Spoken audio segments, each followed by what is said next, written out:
Was it really a victory for good government, Mr. Brown? Or was it a victory for propaganda? That's quite a question. Well, we've been studying citizenship in school. In a few years, I'll start voting. I've been following the campaign. So much was said on both sides. I'm confused. How can you know what to believe when there's so much propaganda? Perhaps I can help you, Chuck. I think it might also be called a victory for propaganda. But that would have been equally true if our opponent had won. But that's what I mean. Everybody uses propaganda. Oh, no, not everybody, Chuck. I've been studying it for some years. Propaganda made this picture. Propaganda skillfully employed to turn millions of men to a cruel hatred of their fellow men. On the other hand, propaganda often persuades us to help our fellow men. The products of our factories are also known around the world through propaganda in the form of advertising and salesmanship. The study of history reveals a great deal of propaganda that has been used to fight wars and win wars. Propaganda can also be used for peace. So you see, Chuck, propaganda is important. Well worth any time you give studying it. I see that. But how can you study it? Well, you can begin by investigating the techniques of propaganda. Here, I've listed some of the main ones. Glittering generalities, transfer, name-calling, card stacking, testimonial, plain folks, and bandwagon. You'll find these techniques used in many places, in many ways, for many different purposes. Your job is to recognize them when you see them. My first job is to understand what they mean. What is a glittering generality? Well, let me see. That headline you were quoting, a victory for good government. Good government is a phrase we use many times during the campaign. We said the mayor stood for good government and promised good government. But it's true, isn't it? What's true? What does good government mean? Is the mayor's idea of good government the same as yours? I see. It's a glittering generality. One of the best. There's another. Yes. And why do you suppose our opponents chose that phrase? I guess because everybody likes a real American. Right. And they wanted to transfer that liking for a real American to Mr. Butler. Then that's what you mean by the technique of transfer. That's it. Now let's see if you can recognize another technique. A day or so after that poster came out, I said in one of my campaign speeches, our opponent advertises himself as a real American. I say he is unreal, unrealistic. He is a visionary, a theorist, a dreamer. He is so thirsty for public office that like a weary traveler in the desert, he sees a mirage and he is trying to sell it to you as real. There. Now what would you call that? That's name-calling, visionary, theorist, dreamer. That's right. And those are very polite names. But now I want you to listen to something else.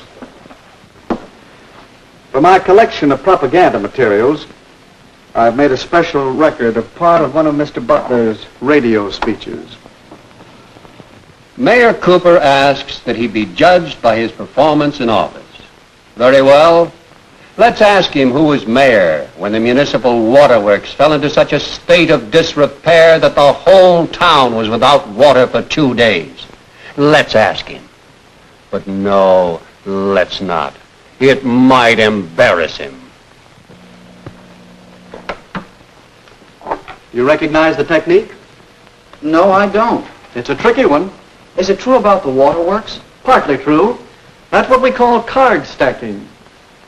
Cooper was mayor when the pumping station broke down, but it was the men in office before him who allowed it to get into such a rundown condition, and it finally gave way before he could get anything done. I see. And card stacking is choosing some facts and leaving out others and arranging them to suit your purpose. That's the idea. Now, did you see our little campaign rubric? Yes, a couple of times. Well, let's look at it again as an example of propaganda techniques. It was a testimonial, wasn't it? Yes, we used other techniques, too. See if you can spot them. Will you get the light, please?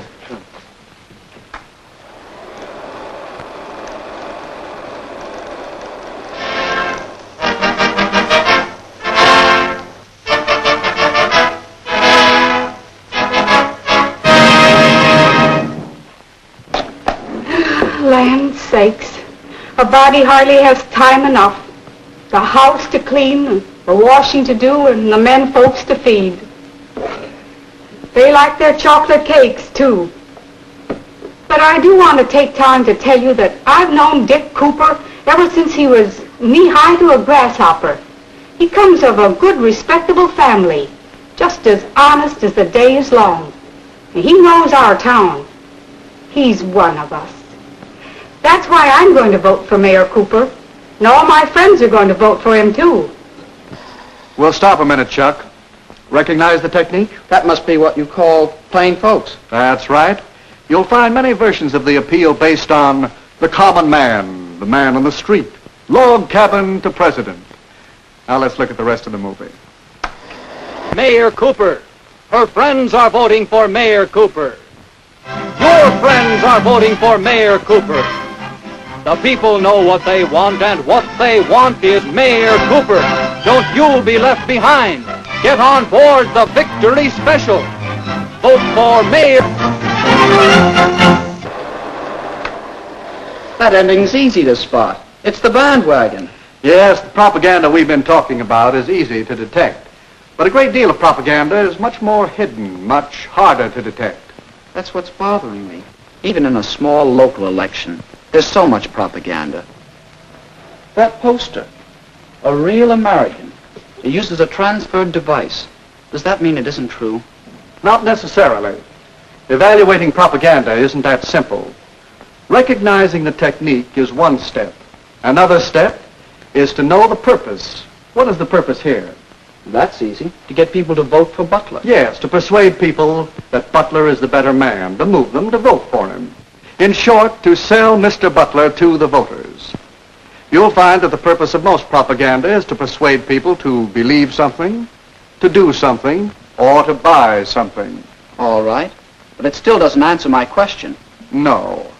Your next step, and it's a big one, is to get the facts. Well, is he a real American? Howard Butler was born in this country. He obeys its laws. He's a good citizen. Yes, he is a real American. The same can be said for Richard Cooper. So ask yourself whether the facts support the purpose. Do they support the transfer of feeling from real American to Mr. Butler over Mr. Cooper? No, I guess not. Well, that's your fourth step. Weigh the facts against the purpose and the technique. I think I understand. To know whether propaganda is good or not, whether it's true or not, I should know the purpose, recognize and judge the purpose and technique. Don't come to a campaign manager. I might opposition. Well, that's all right. Whenever you're tracking down propaganda, get as many different points of view as you can. Do you know something? What? I think that it might be interesting to make a really serious study of propaganda. I find it interesting, and there's plenty to study. Here I have just a few of the many books on the subject. You can read them. You can keep your eyes and ears open for little bits of propaganda. And, of course, you can study whole propaganda campaigns. Here are a few on which I've been gathering material. Hitler and Nazi Germany had a propaganda that ran over many years. Then there's a wealth of propaganda to study on the subject of Russia and communism. There's propaganda to study in our own American elections, national as well as local. And in many of the major issues, such elections often hinge. Well, if I don't learn about propaganda, Remember the techniques we outlined for studying it. Propaganda is a powerful force. So powerful that your study of propaganda is important not only to you, but to me and to the world.